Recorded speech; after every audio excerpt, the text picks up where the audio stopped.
What if everything you believed about energy and light wasn't as it seems? Let's delve into the common understanding of these phenomena. Energy, in the realm of physics, is often defined as the capacity to perform work. It's this invisible force that can't be created or destroyed but can change forms, powering everything from our bodies to the technologies that shape our lives.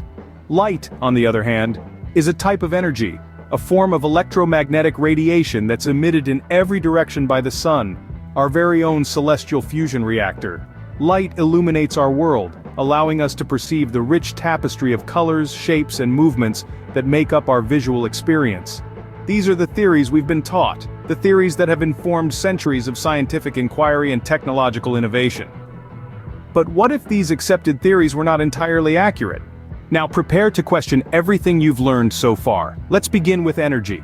The common scientific consensus defines energy as the capacity to do work, and states that it can neither be created nor destroyed, only transformed. But what if I told you that this definition is incomplete? What if I told you that energy, in its most basic form, is electricity? Yes, you heard that right. All around us, and within us, is electricity. Our bodies function on it, our computers run on it, even the force we exert when we push something is electric in nature. Now let's move on to the building blocks of matter. Atoms. We've all been taught that atoms are mostly empty space, with a tiny nucleus surrounded by orbiting electrons.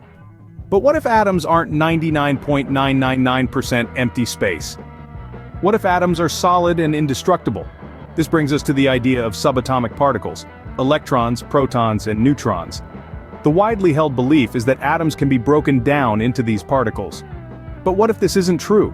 What if the smallest particle to exist is a hydrogen atom? What if all these theories about atomic structure are flawed?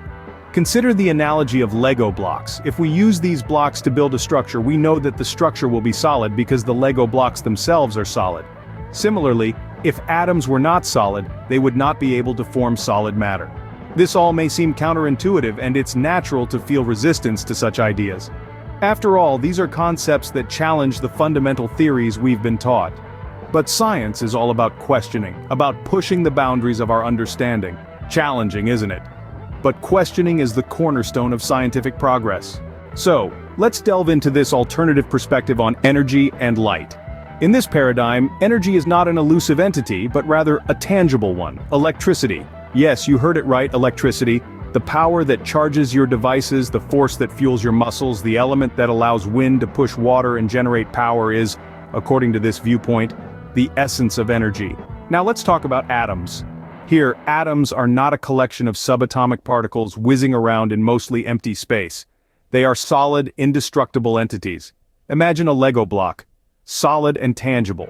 If you could reduce everything in our universe to its most fundamental form, you'd be left with these Lego-like atoms. And these atoms, according to this theory, cannot be destroyed or separated into smaller pieces. There are no subatomic particles, no electrons or protons, just solid atoms. This perspective completely changes our understanding of basic processes. Take chemical reactions, for instance. If atoms are indestructible and solid, then hydrogen remains hydrogen, oxygen remains oxygen. They cannot be destroyed or changed into other elements. Now consider electromagnetism. The common theory suggests that current flows back and forth in an antenna, producing electromagnetic waves. But if we view energy as electricity and atoms as solid entities, how does current flow back and forth? In this viewpoint, the theory of electromagnetism is not entirely accurate. And what about space travel? If energy is electricity and atoms are solid, how does this impact our understanding of space exploration? These are questions that this alternative understanding of energy and light poses, pushing us to reassess and reconsider established theories. Remember, the beauty of science lies in its constant evolution. It's about asking questions, seeking answers, and being open to new perspectives.